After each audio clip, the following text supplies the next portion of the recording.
Bien, hermanos, vamos a continuar con el mensaje de la mundanización de la iglesia. La semana pasada estuvimos hablando sobre las divisiones, ¿se acuerdan? Yo soy de Pablo, yo soy de Apolos, etcétera, ¿verdad? Y la gente que hacía facciones dentro de la iglesia, que eso era algo de afuera, porque originalmente eso sucedía fuera de las fronteras de la iglesia, y gradualmente se fue metiendo a la iglesia. Las sectas ya existían en el judaísmo y en otras tendencias filosóficas de la época. Entonces, estas sectas se vienen a meter a la iglesia también. Estas facciones o divisiones vienen a introducirse dentro de la iglesia y empiezan ese tipo de divisionismo. No, es que Apolos es más carga porque Apolos es un predicador contundente. Yo soy de Apolos. Y el otro decía, sí, pero es que Pablo es fariseo de fariseos, criado a los pies de Gamaliel, no es ningún Apolos. Entonces eso creaba una tensión en la iglesia, donde se daban partidos, unos de parte de Apolos, otros de parte de Pablo. Y entonces Pablo viene y le jala los mecates y les dice, bueno, ¿qué pasó aquí? ¿Cómo que Apolos? ¿Cómo que Pablo? ¿Quién es Pablo? ¿Quién es Apolos? No son nadie. Son simples instrumentos. Aquí lo importante no es ni Pablo ni Apolos. Aquí lo importante es Cristo, punto. Olvídese de Pablo, olvídese de Apolos. Aquí no venimos a seguir ni a Pablo ni a Apolos. Vinimos a seguir a Cristo. Ese es el verdadero líder de esta iglesia. Amén. Amén. Ok. Ahora vamos a ver otra faceta del mundo metiéndose en la iglesia. La inmoralidad del mundo en la iglesia del siglo I. Vamos a ver. Cuando Pablo le escribe a Corinto, le escribe en dos oportunidades. Primera carta a los Corintios, segunda carta a los Corintios. 2 veces le escribe Pablo a los Corintios. A los romanos le escribe solo una vez. ¿Correcto? A los Gálatas le escribe solo una vez. No hay primera, segunda y tercera de Gálatas, ¿verdad? Pero hay primera de Tesalonicenses, segunda de Tesalonicenses, o sea, 2 cartas. Primera de Corintios, segunda de Corintios, o sea, 2 cartas. Y usted se preguntará, ¿por qué es que les escribía tanto? Les voy a explicar, por ejemplo, en el caso de Corinto, ¿por qué era que Pablo le tenía que escribir con tanta frecuencia a los corintios? Véanlo aquí. Corinto era una ciudad líder de Grecia contra la expansión de Roma.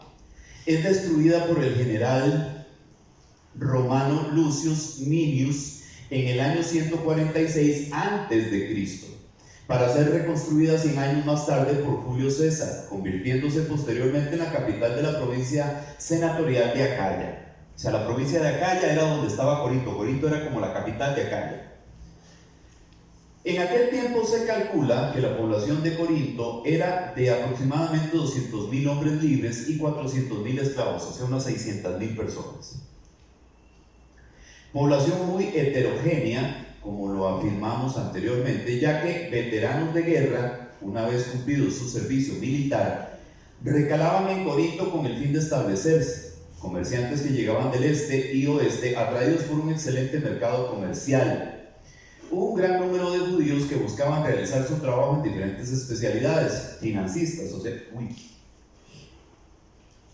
se me atravesó el cable. Financistas, gente que movía plata, ¿ok? Fenicios y frigios se asentaron en Corinto, contribuyendo también con sus costumbres exóticas. Ok, Corinto era una ciudad clave, porque cuando los veteranos de guerra, o sea, cuando los soldados del Imperio Romano terminaban su servicio militar, se les otorgaba un terreno, o sea, el imperio les garantizaba que les iban a dar un terreno donde vivir, o una parcela, o como fuera. Entonces, a muchos de ellos les gustaba o preferían que se las dieran en Corinto. ¿Por qué? Porque Corinto era como una ciudad comercial, ¿ok? Había mucha actividad, había muchas posibilidades de generar ingresos por diferentes medios. Además de los veteranos de guerra, también llegaban comerciantes, judíos que buscaban desarrollar sus oficios ahí, financistas, o sea, gente que prestaba y movilizaba dinero, fenicios y frigios, o sea, había una pluralidad de personas y de orígenes en Corinto, ¿verdad? Entonces, como nosotros sabemos, las ciudades que generan mucho movimiento generan necesidades en algunos mercados no tan rectos, ¿verdad? Entonces, cuando hay ciudades importantes donde hay mucha movilización de gente, Japón, por ejemplo, porque mueve mucha gente, porque pasa mucha gente por ahí, ya se instalan de manera muy casi inmediata los distribuidores de drogas, los bares, las cantinas, los nightclubs, los prostíbulos, porque esa cantidad de personas, esa cantidad de gente moviliza ese tipo de mercado, ¿cierto? Corinto no era la excepción.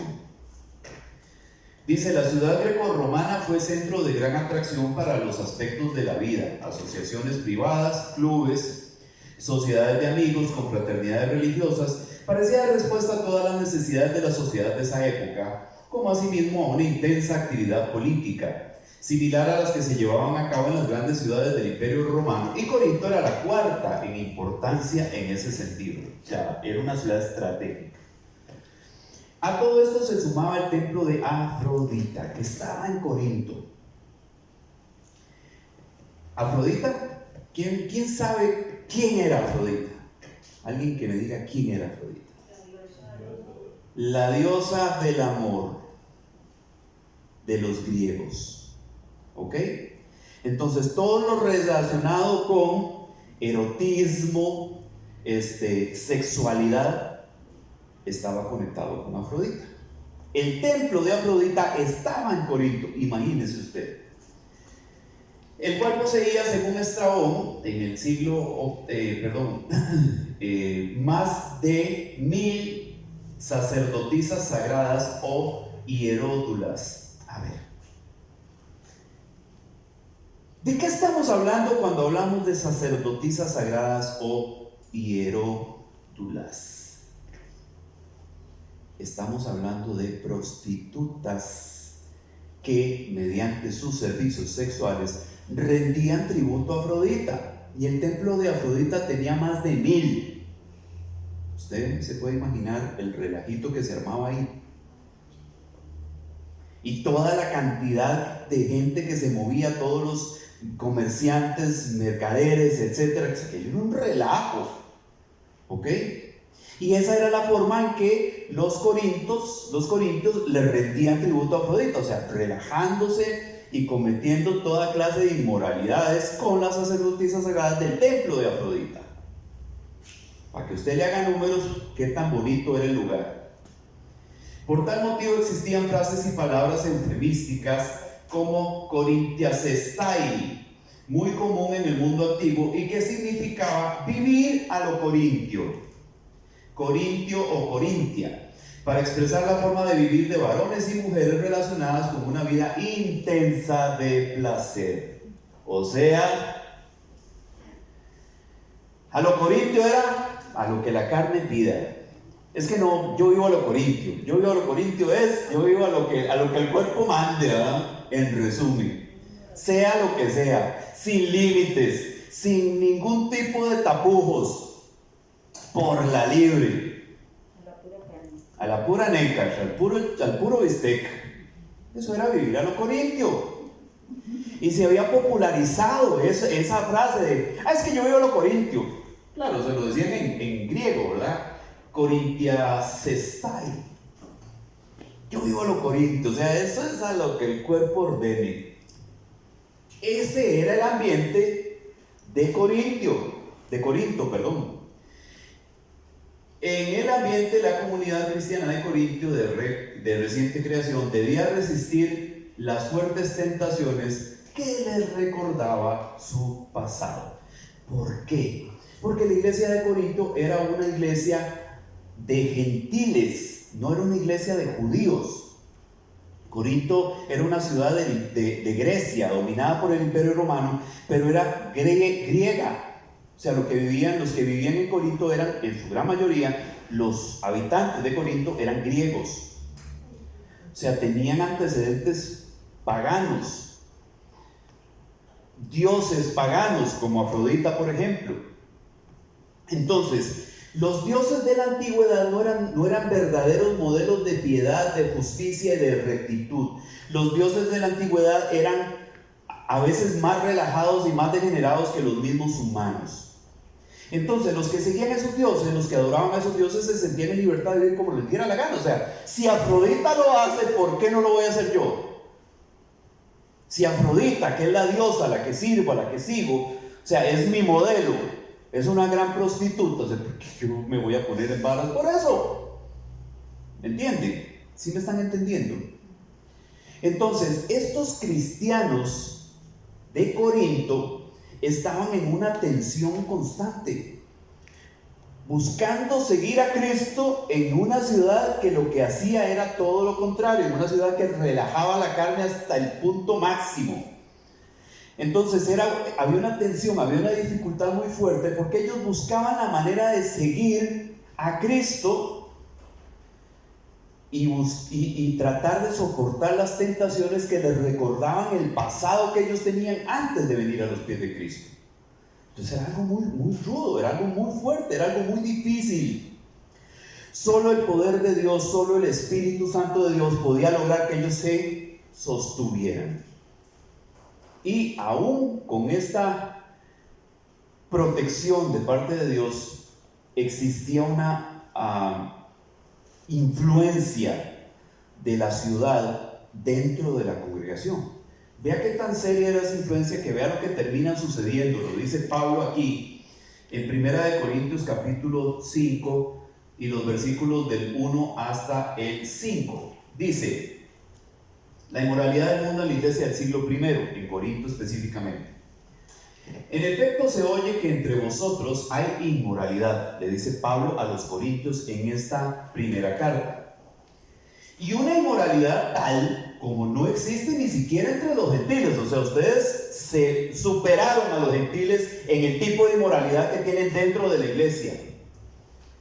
Al extremo de que alguno tiene la mujer de su padre. A ver, cuando dice aquí la mujer de su padre, no especifica. No estamos creyendo que la mujer de su padre necesariamente era la mamá del que le había quitado la doña al papá, ¿verdad? Probablemente aquel hombre era viudo, se había vuelto a casar, o se había conseguido otra mujer diferente, ¿verdad? O divorciado o lo que fuera, y entonces sí, seguramente era una mujer de no mal ver, y el hijo le puso los ojos a la madrastra y se la voló. O sea, le bajó la doña al tata, en resumen. Entonces, esto escandaliza a Pablo. Dice, ¿cómo puede ser posible que un hijo no sea capaz de respetar a la esposa de su papá? O sea, ¿hasta dónde han llegado ustedes? Le está diciendo. O sea, hay inmoralidad peor que la que sucede afuera, dentro de la iglesia.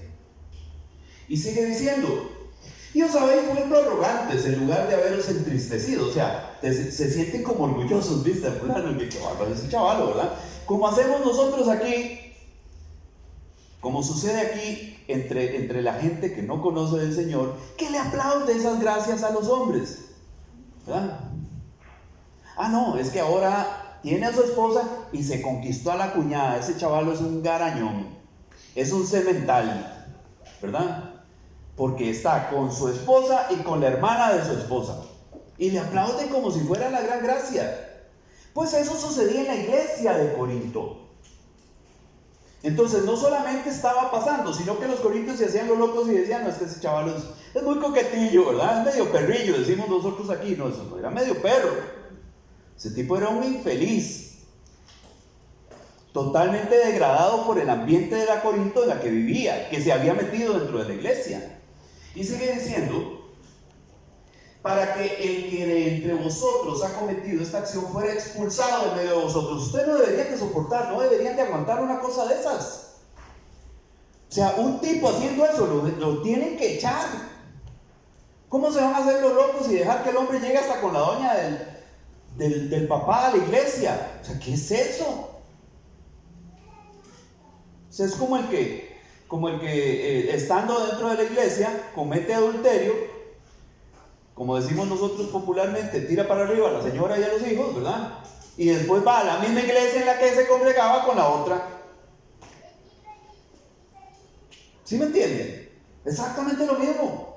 O sea, va a la misma iglesia en la que se congregaba antes, con su esposa y con sus hijos, ahora va con la querida, con la que se fue.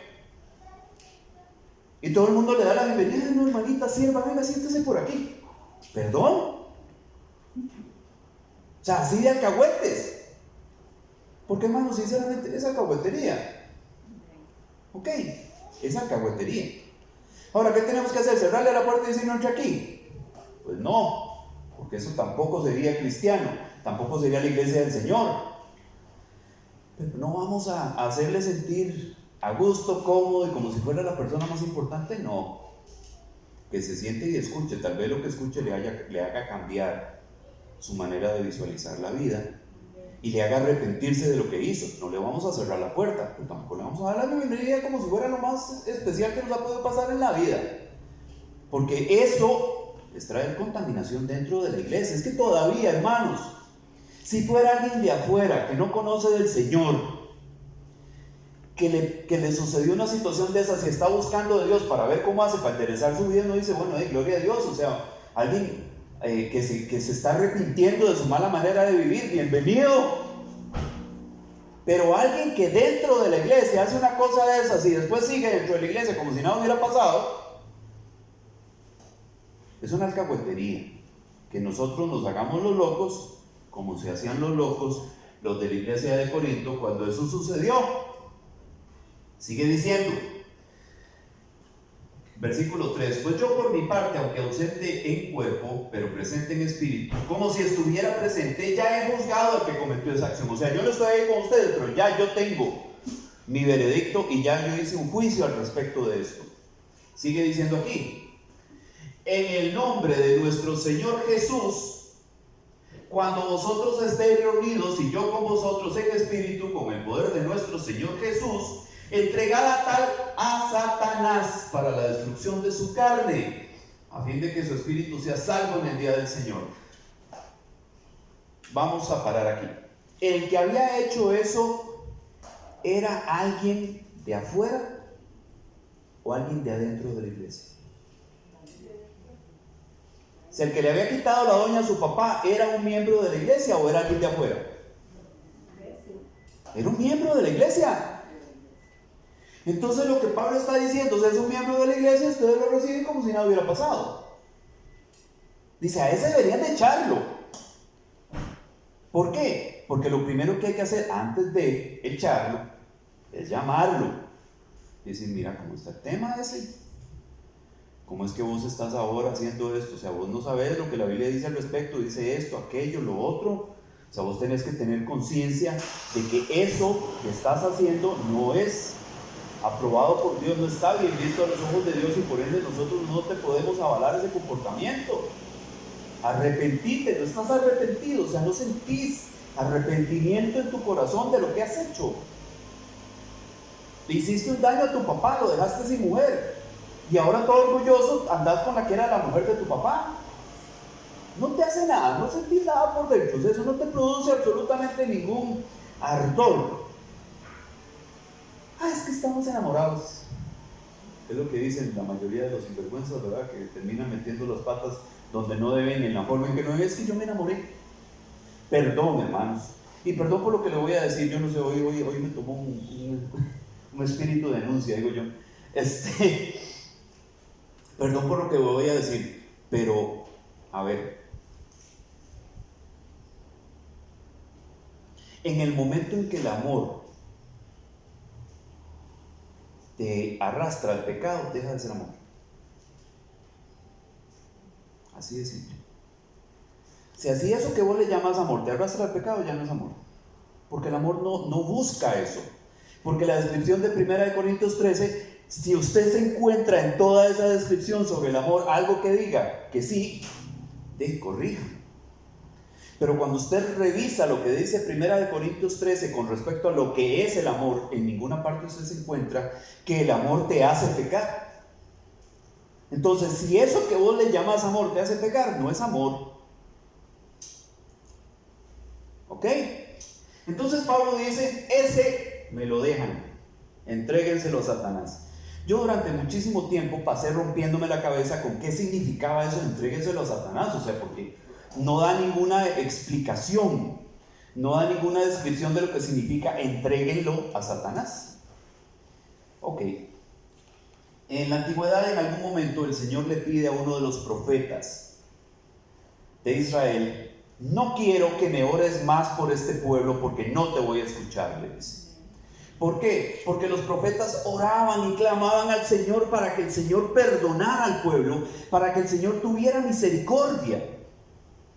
Y llega un momento en donde Dios le dice: no, ni me vengas a pedir por esos sinvergüenzas, no quiero que me ores más por ellos, porque no te voy a oír. Porque esos me tienen hasta aquí ya, me tienen harto.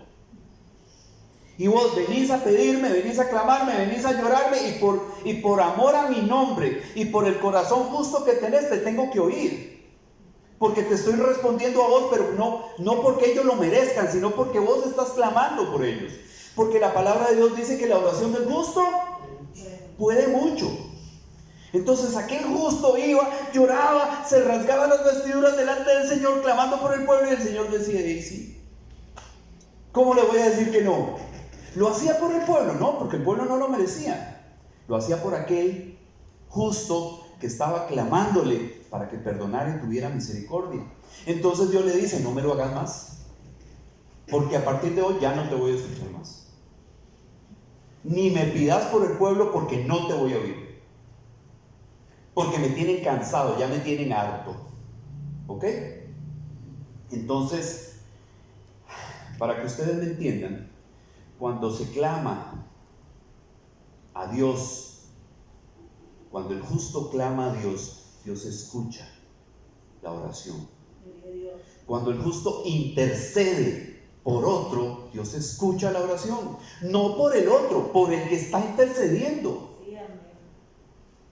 Porque está volcando su corazón para interceder, para pedir por algo que no es para él, que es para otra persona. Entonces Dios no puede negar. O sea, Dios dice: ¿cómo le voy a decir que no? Si no me está pidiendo nada para él, está pidiendo para otra persona. Está clamando, intercediendo como si fuera su propia necesidad por la de otro. No puedo decirle que no. Y Dios responde, y responde, y responde la oración de ese justo. Entonces lo que está haciendo Dios, lo que está haciendo Pablo aquí, es diciéndole a la iglesia: no me van a orar más por ese sinvergüenza. Si eso significa, entréguenlo a Satanás. No me oren más por él. No quiero oír a nadie orando por él. Ese suéltelo, déjelo. Él escogió un camino de inmoralidad, él escogió un camino de lascivia, él escogió un camino de indecencia. Déjelo que el diablo se lo lleve. Que se lo lleve el diablo, dicen por ahí, ¿verdad? ¿Qué es lo que está diciendo aquí Pablo? Déjelo que se lo lleve el diablo. No me oren más por él. Y ve lo que dice al final: para la destrucción de su carne. O sea, para que en la carne le vaya como un quebrado. ¿Por qué? Porque la iglesia de Dios tiene la protección de Dios. Amén. Porque el Espíritu Santo de Dios protege a la iglesia. Nos protege a nosotros, a cada uno de nosotros, y protege a la colectividad, a todos como iglesia. Entonces, si la iglesia se une para orar, Dios está escuchando.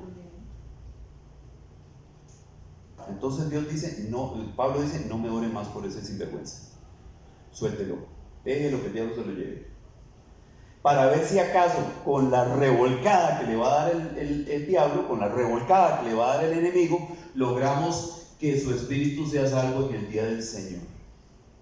A ver si eso logra arrepentimiento. Ya que las palabras que le hemos dicho, ya que haberle mencionado las escrituras, ya que haberle dicho que lo que está haciendo está mal, no lo hace recapacitar, déjelo que se lo lleve el diablo. A ver si esa revolcada que el diablo le va a pegar lo va a hacer entrar en razón. Eso es lo que Pablo está diciendo. Hasta que al fin lo entendí. Gloria al Señor. Entonces, esta es la situación. Ese era el perfil de la iglesia de Corinto, y eso era lo que estaba pasando en la iglesia de Corinto. Entonces, por eso Pablo les escribe en 2 oportunidades. ¿Se acuerda cuando hablamos acerca de Marción? que Marción lo que promovía era el libertinaje. Ok, el marcionismo se estaba metiendo en la iglesia de Corinto. Entonces, los apóstoles tuvieron que luchar durante mucho tiempo con todas estas tendencias que buscaban introducirse en la iglesia, atacar, mundanizar la iglesia. Y para la iglesia de Corinto no era nada fácil, estaba en un lugar sumamente difícil. ¿Cómo cree usted, hermano, que le puede ir a una iglesia en Las Vegas, Nevada? ¿Ah? ¿Usted se puede imaginar cómo puede ir a una iglesia en Las Vegas, Nevada? ¿Usted sabe cómo le dicen a Las Vegas? La ciudad del pecado. Así le llaman a Las Vegas, la ciudad del pecado. Prostitución, homosexualidad, drogas, juegos, o sea, todo lo malo que usted se pueda encontrar en el mundo está en Las Vegas. Entonces, ¿cómo cree usted que le puede resultar a una iglesia en Las Vegas mantenerse? Nada fácil. Nada fácil. Pues la iglesia de Corinto era como una iglesia en Las Vegas. No era fácil para ellos. Pero tenían que estar observantes de todo lo que estaba sucediendo y todo lo que se metía dentro de la iglesia para parar eso. Y entonces Pablo los regaña y les dice: ¿cómo es posible que ustedes estén como si nada estuviera pasando? ¿No se están dando cuenta de lo que está pasando dentro de la iglesia? O sea, ya llegó a mí, que no estoy con ustedes, la noticia de que hay un tipo, de que hay un miembro de la congregación viviendo con la mujer de su papá y ustedes no hacen nada.